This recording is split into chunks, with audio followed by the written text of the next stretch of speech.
It's funny how the smallest things can shatter your world. For me, it was the gentle buzz of a phone at 2 a.m.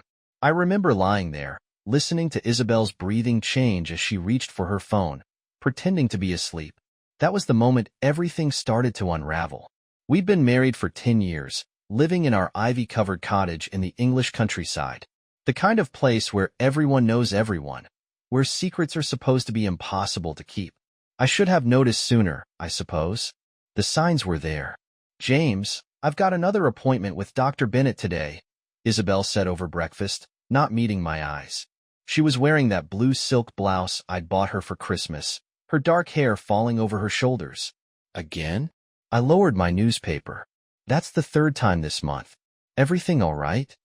"Just some routine checkups." She busied herself with the dishes. "You know how it is at my age. Need to stay on top of things." "You're 34, not 84, I said, watching her shoulders tense. "And you've never been one for doctor visits before." She turned, forcing a smile. "Are you saying you'd prefer I neglect my health?" "Course not. Just wondering if there's something you're not telling me." The plate she was washing clattered in the sink. "Why does there always have to be something else with you? Can't I just take care of myself without an interrogation?" I let it drop, but the tension lingered. That evening, I met my best mate Mark at the local pub. He'd known us both since university, was the one who'd introduced us actually. "You seem off," Mark said, sliding a pint toward me. "Trouble in paradise?" I traced a pattern in the condensation on my glass. "Isabelle's been acting strange lately. All these doctor appointments, staying late at work, always on her phone." Mark's pause was a fraction too long. "Mate, have you heard anything about Dr. Bennett? Charles Bennett? Our GP? What about him?" He shifted uncomfortably. "Just, there's been talk. About him and some of his female patients." "What kind of talk?" My voice had gone flat. "Probably nothing. You know how people gossip in this town." He took a long drink. "But Jenny, you remember Jenny from the florist? She swears she saw him having lunch with a patient at that new place in Bristol. Said it looked pretty intimate." My stomach churned. Isabelle mentioned Bristol. Said she had a work conference there last month. "James." Mark leaned forward. "Don't go down that road unless you're sure. Once you start suspecting, you can't unsuspect." That night, I lay awake, listening to Isabelle's breathing. Her phone buzzed again. She waited a few minutes, probably checking if I was asleep, then slipped out of bed. Through barely open eyes, I watched her silhouette in the doorway, the blue light of her phone illuminating her face as she typed something. I waited until she'd gone back to sleep before checking her phone. She'd changed her password. After 10 years of marriage, she'd changed her bloody password. The next morning, over coffee, I tried a different approach. "I was thinking," I said carefully, "maybe we could both go to your next appointment. I'm overdue for a checkup myself." The coffee cup froze halfway to her lips. "Oh, I canceled the next one. Work's been so busy, and I'm feeling much better." "Really?" "Because I heard Dr. Bennett's been having some very long lunch appointments in Bristol." The cup clattered against the saucer. "What exactly are you implying, James?" "I don't know, Isabelle. You tell me. Tell me why my wife of 10 years suddenly needs weekly appointments with a doctor known for getting intimate with his patients." "How dare you?" She stood up, chair scraping against the floor. "Charles, Dr. Bennett is a professional, and I'm your wife." "Yes, you are. So why did you change your phone password?" The color drained from her face. "You checked my phone?" "Tried to. Funny thing to do, isn't it? Changing passwords after 10 years of marriage?" "I changed it because you're clearly paranoid. This is exactly why I need someone to talk to." "Someone to talk to? Or someone to fuck?" The slap echoed through the kitchen. We stood there, both breathing hard, the mark of her hand burning on my cheek. "I'm going to work," she said, her voice shaking. "And when I get home, you'd better be ready to apologize." But as she grabbed her keys, I noticed something that made my blood run cold. She wasn't wearing her wedding ring. I waited until her car had pulled away before calling the medical center. "Good morning," I said, trying to keep my voice steady. "I need to confirm an appointment for my wife, Isabelle Crawford, with Dr. Bennett." "I'm sorry, sir," the receptionist replied. We don't have any appointments scheduled for Mrs. Crawford this week. What about last week? Or the week before? I'm afraid I can't discuss patient histories over the phone, Mr. Crawford. Data protection, you understand. But her hesitation told me everything I needed to know. My wife wasn't seeing a doctor. She was just seeing Dr. Bennett. That night, when Isabelle came home late again, I was waiting in the dark living room. She jumped when I turned on the lamp. Jesus, James. You scared me. What are you doing sitting in the dark? Thinking about data protection, I said quietly. Fascinating stuff. Did you know doctors' offices can't discuss patient appointments over the phone? She froze in the doorway. Have you been drinking? Not enough. I stood up. Want to tell me about your appointment today? The one the receptionist says doesn't exist? For a moment, just a moment, I saw panic flash across her face. Then her expression hardened. You called my doctor's office? You actually called to check up on me? Damn right I did. And you know what's interesting? They have no record of any recent appointments.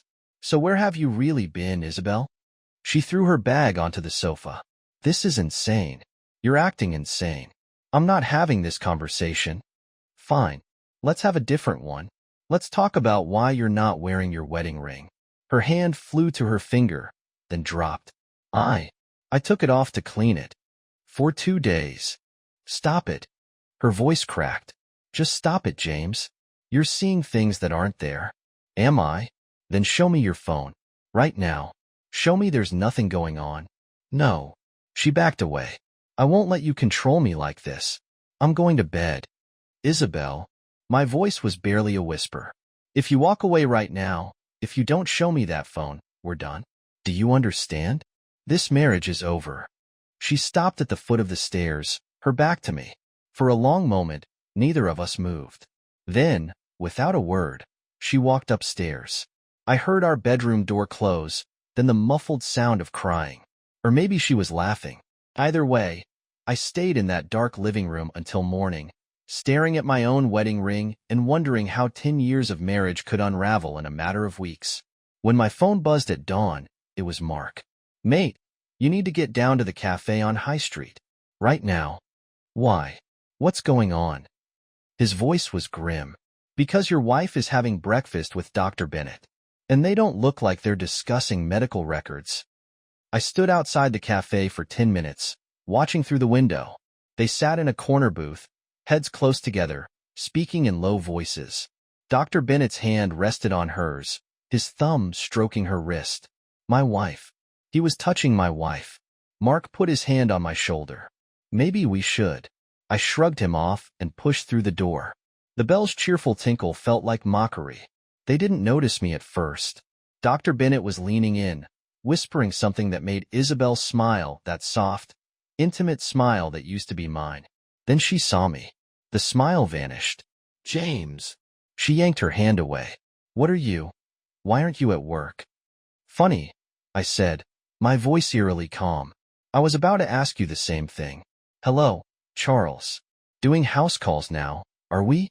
Dr. Bennett straightened, adjusting his tie. James, I understand this might look inappropriate, unprofessional, like you're fucking my wife. The cafe went silent. From the corner of my eye, I saw the barista reach for her phone. James, please, Isabelle hissed. People are staring. Good. I pulled up a chair. Let them stare. Let them see their respected village doctor for what he really is. This is neither the time nor place, Dr. Bennett said, his professional mask slipping. If you'd like to discuss this privately. Oh, now you want privacy? Bit late for that, isn't it? Were you thinking about privacy when you were taking my wife to Bristol for lunch? Isabelle's face went white. Who told you about Bristol? Does it matter? What matters is you lied.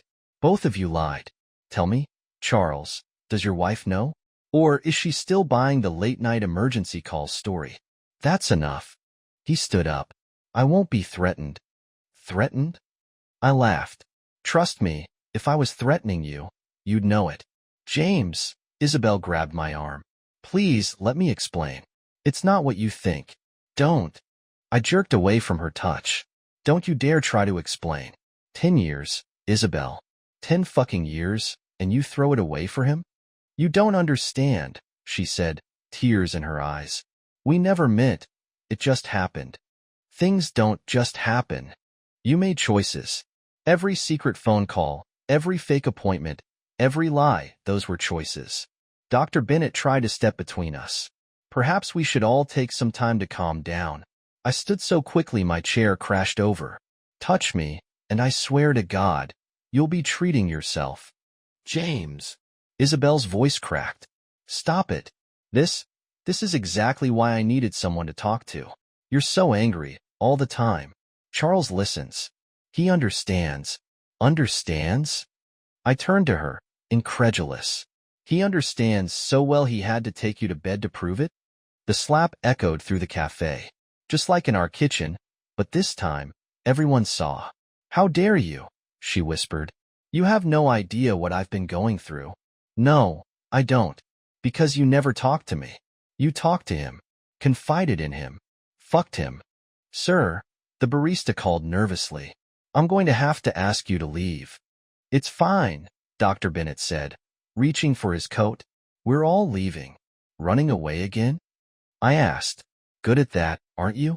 Running away with other men's wives. He paused, jaw clenched. James, I truly am sorry. But this, what Isabelle and I have, it's real. Something inside me snapped. Before I knew what I was doing, my fist connected with his jaw. He stumbled back into a table, sending coffee cups crashing. James! Isabelle screamed. Mark appeared from nowhere, grabbing my arms. That's enough, mate. Come on. As he dragged me toward the door, I saw Dr. Bennett touching his split lip, Isabelle fussing over him. The perfect patient and her caring doctor. This isn't over, I called back. Not by a long shot. Outside, Mark pushed me against the wall.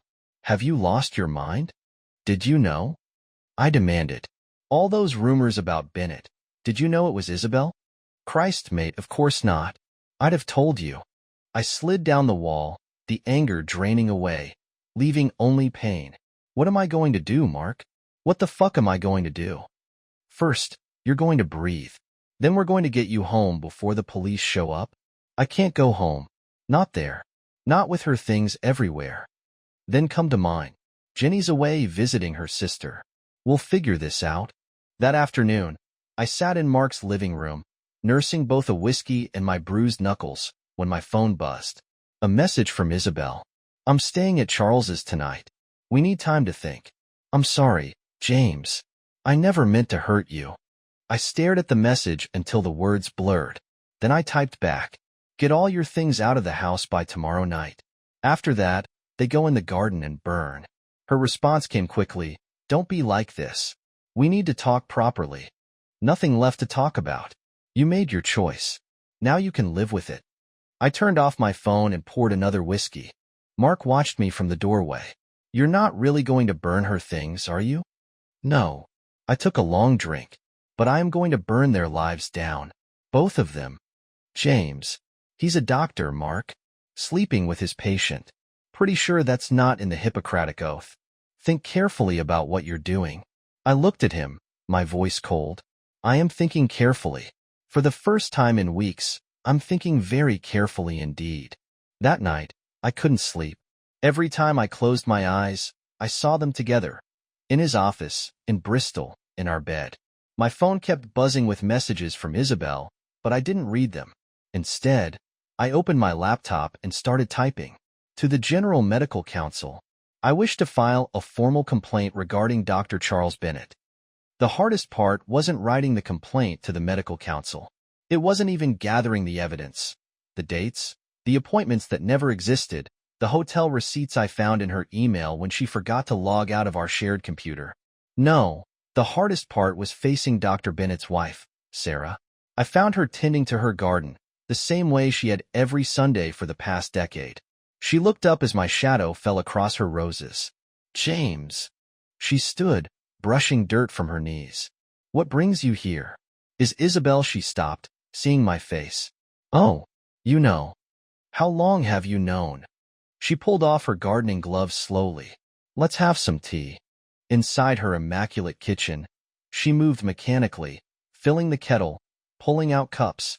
Her hands shook slightly. 3 months, she said finally. I found receipts. Messages.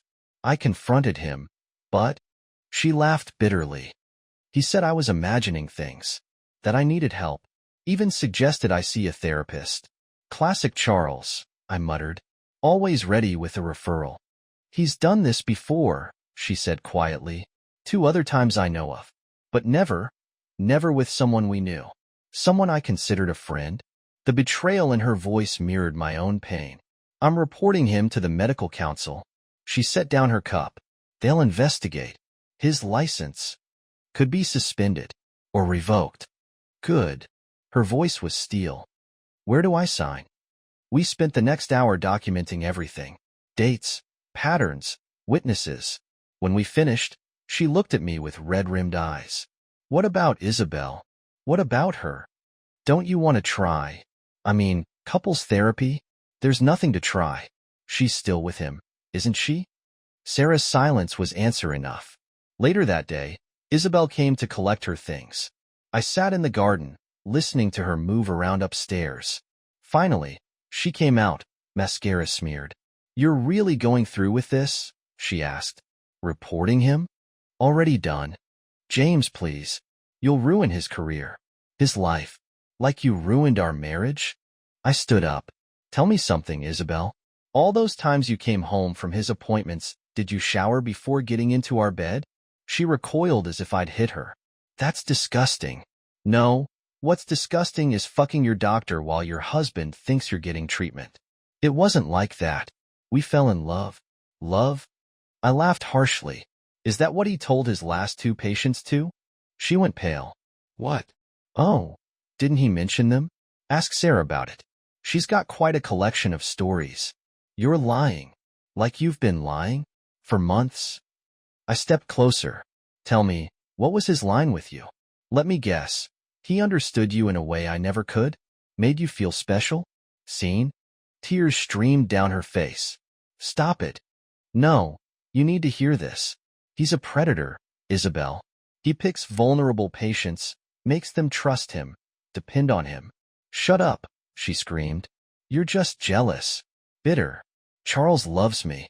Charles loves having power over his patients. And you fell for it. The caring doctor, so concerned about his patients' well-being. Did he suggest the therapy sessions, or did you? She stared at me, realization dawning in her eyes. That's right, I pressed on. It's his pattern.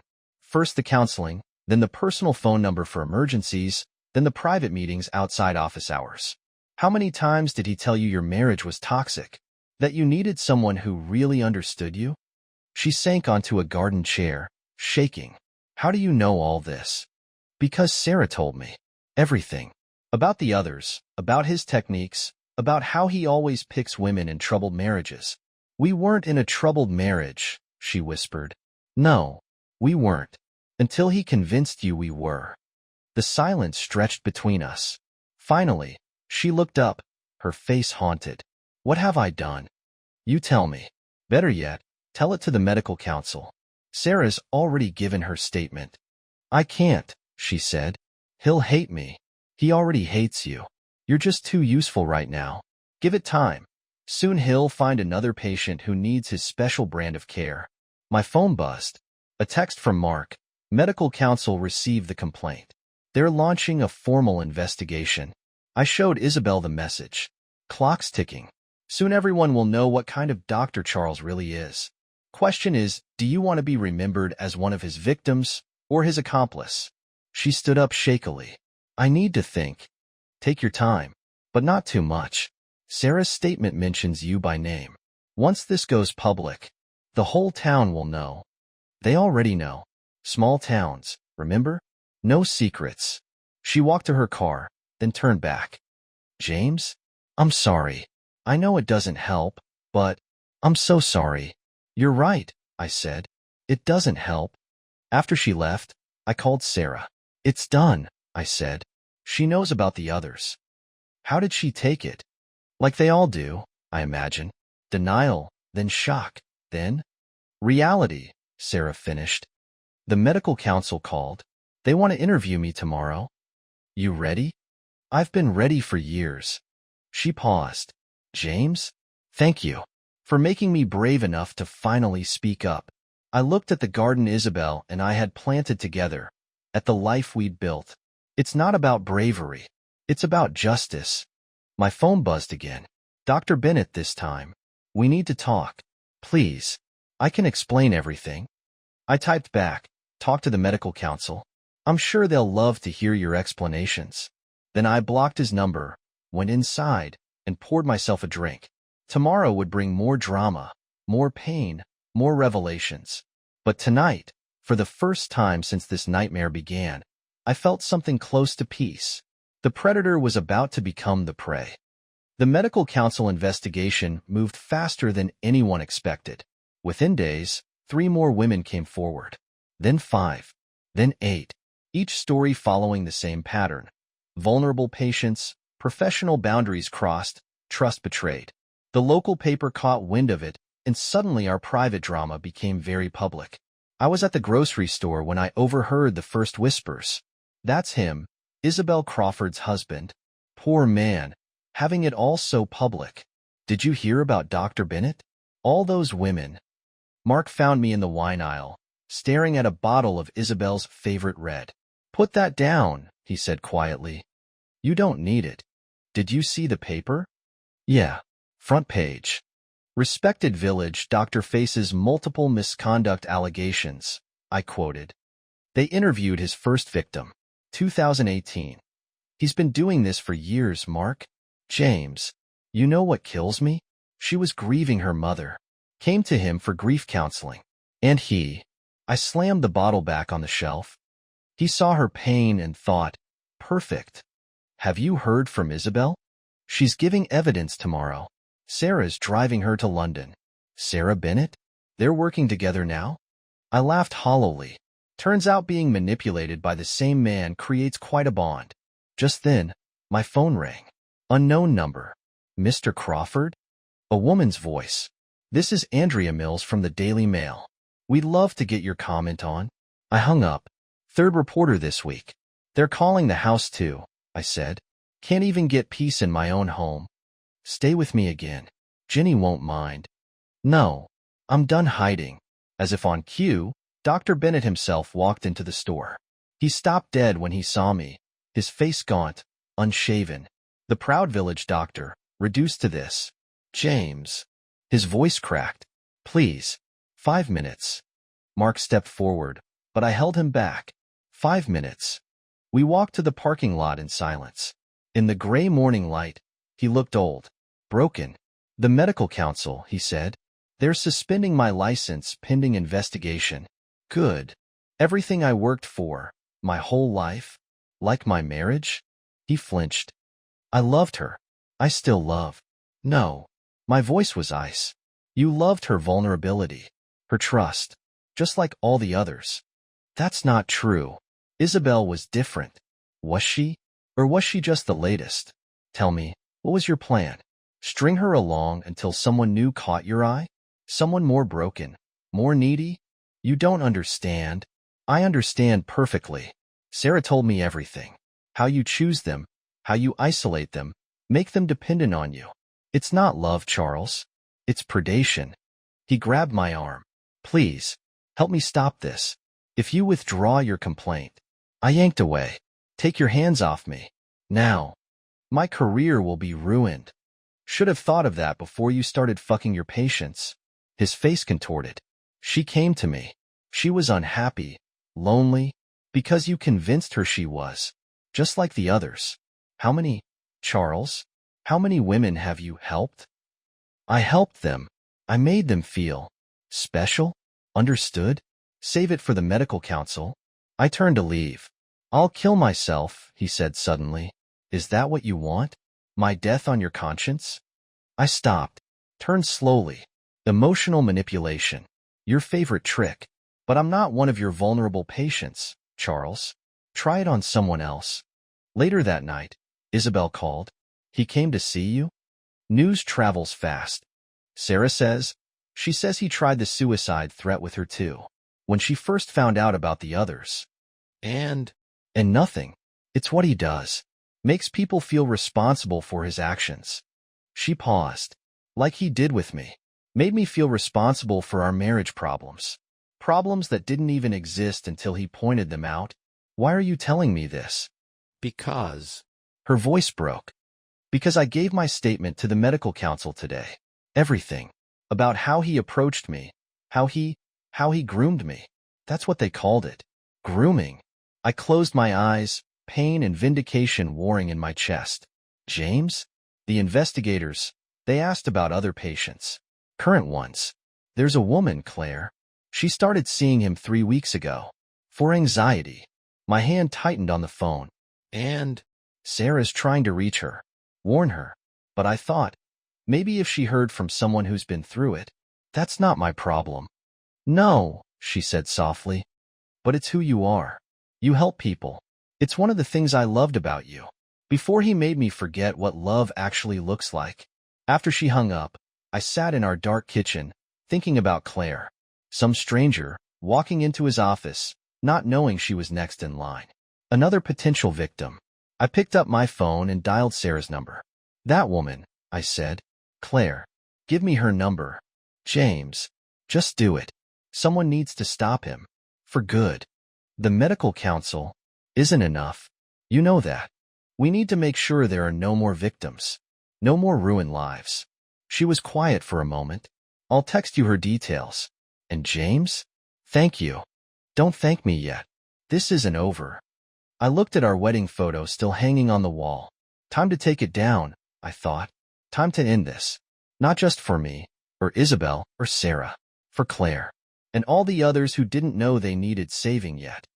Claire turned out to be younger than I expected. Mid-20s, nervous hands constantly fidgeting with her coffee cup. We met at a cafe 2 towns over, where nobody knew our story. I don't understand, she said. Dr. Bennett has been nothing but professional with me. That's how it starts, Sarah said gently. She'd insisted on coming with me. The professionalism, the understanding, the way he really seems to listen. Then the personal phone number, I added. For emergencies, right? Claire's cup froze halfway to her lips. How did you? Then suggestions to meet outside office hours, Sarah continued. Because he's concerned. Because you need more support than regular sessions can provide. Tears welled in Claire's eyes. He said I was making exceptional progress. That he'd never had a patient who understood themselves so deeply. He says that to all of them, a voice said from behind us. Isabelle. She pulled up a chair. Sorry I'm late. Claire looked between us, confusion turning to horror. Who are you people? I'm his wife, Sarah said. I'm his victim, Isabelle added. And I'm the husband who's going to stop him, I finished. Over the next hour, we told her everything. With each revelation, she seemed to shrink further into herself. He suggested lunch next week, she whispered finally. Said we could talk more freely outside the office. Bristol? Isabelle asked sharply. Claire nodded. Same restaurant he took all of us to, Sarah said. Always Bristol. Always that same damn restaurant.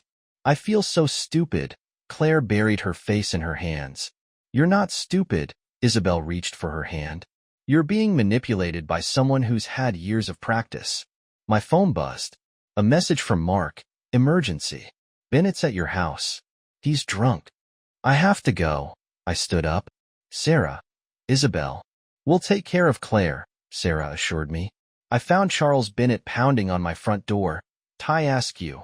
Reeking of whiskey. Come to ruin more lives, he slurred when he saw me. You're doing a pretty good job of that yourself. They suspended me. Pending investigation. He laughed bitterly. 20 years of dedicated service. Dedicated to what?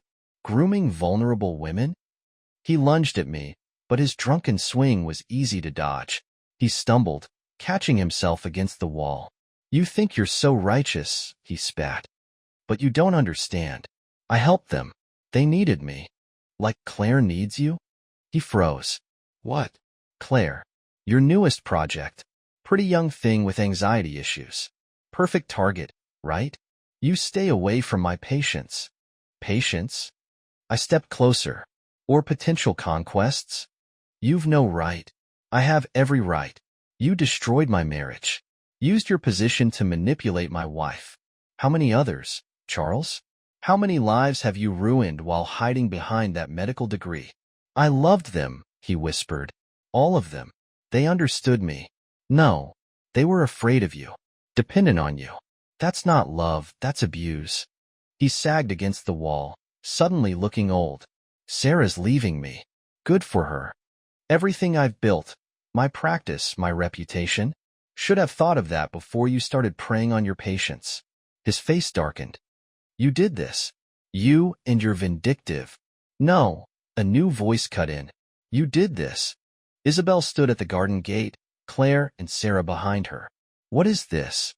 Charles straightened, trying to recover his dignity. This is your reckoning, Sarah said. Claire has something to show you. Claire held up her phone. The record button was blinking. Your confession, she said quietly. About all of it. The grooming, the manipulation, everything you just said. The medical council will be very interested. All color drained from his face. Claire, please. You don't understand. I understand perfectly. Her voice shook but held firm. You're a predator, and you're never going to hurt another woman again. He looked between us all, Sarah's determination, Isabelle's disgust, Claire's fear turning to strength. Then he turned and ran. We found out later he'd gone straight to the medical council, trying to surrender his license voluntarily. Too late. The investigation was already public. More victims were coming forward every day. That evening, I sat with Sarah, Isabelle, and Claire in my garden. The same garden where my marriage had unraveled just weeks ago. What happens now? Claire asked.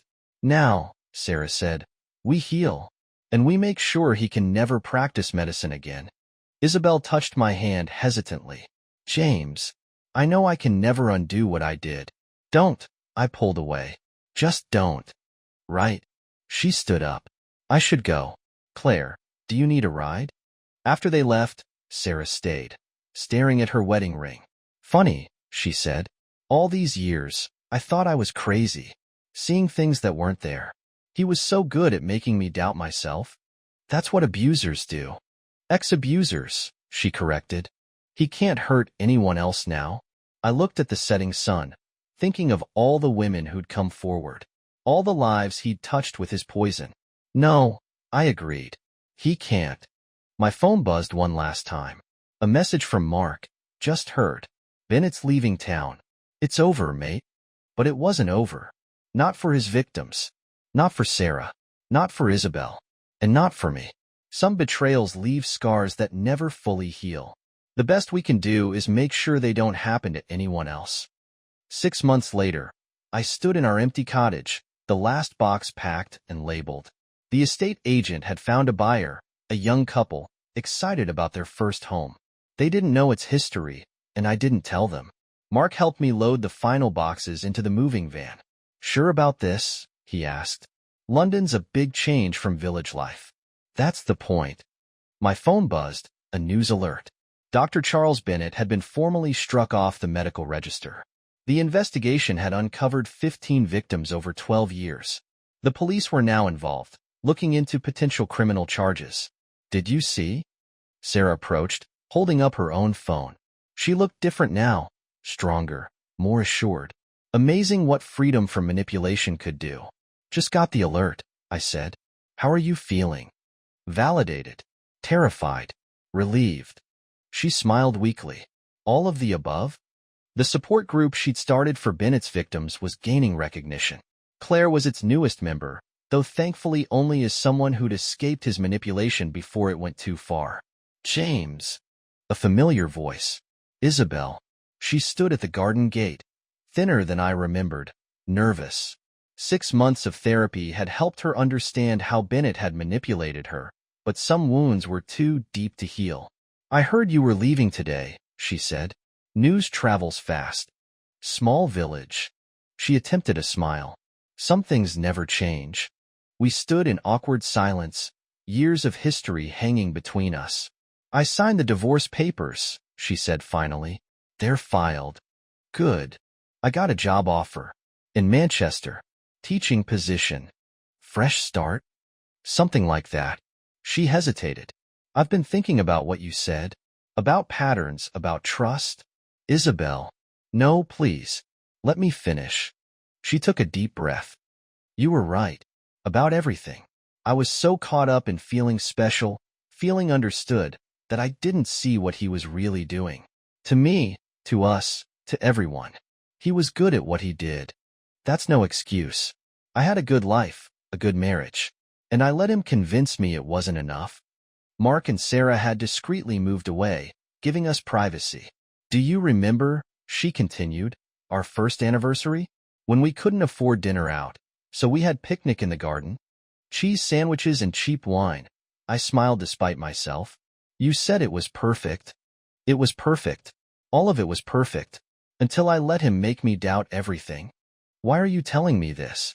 Because. Tears spilled down her cheeks. Because I need you to know that I understand now. What I threw away. What I lost. And that I'll regret it for the rest of my life. I looked at our cottage, at the garden where we'd spent so many happy years. We can't go back. I know. She wiped her eyes. I'm not asking for that. I needed you to know, before you left, that I understand now. From the van, Mark called out, James? We should get going if you want to beat traffic. I turned back to Isabelle. I hope you find what you're looking for in Manchester.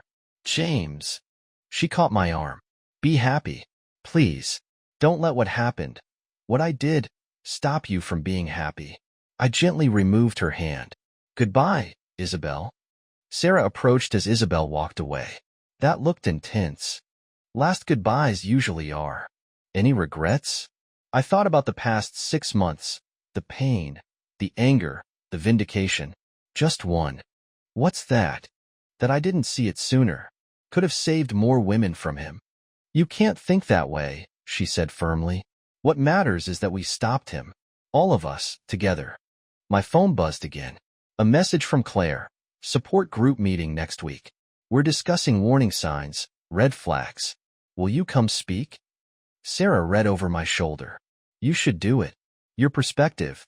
It could help a lot of people. Maybe. I looked at our cottage one last time. New chapters, right? New beginnings, she corrected. For all of us. Mark honked the van's horn. Oi! London's waiting. I picked up my last bag. Ready? Sarah squeezed my hand. Go find your happiness, James. You deserve it. As we drove away, I watched our cottage disappear in the rearview mirror. The ivy-covered walls, the garden where Isabelle and I had built our life, the windows where I'd first seen signs of her betrayal, all fading into memory. You okay? Mark asked. No, I said honestly, but I will be. My phone buzzed one final time. A group message from Sarah to all of Bennett's victims. He's been formally struck off. It's really over. Thank you all for your courage. Especially you, James. Without you, he'd still be hurting people. I typed back a simple response. Here's to new beginnings. Then I turned off my phone, rolled down the window, and let the wind wash away the last remnants of village life. London waited ahead. New job, new home, new life. The betrayal would always be part of my story, but it wouldn't be the end of it. Sometimes the deepest wounds lead us to our greatest purpose. Sarah's support group was proof of that. Mark, I said as we hit the motorway. Yeah, thank you. For everything. He smiled. That's what friends are for, mate. That's what friends are for. Ahead, the sun broke through the clouds, casting long shadows behind us and lighting the road ahead. Perfect weather for new beginnings. And this time, I was ready for whatever came next.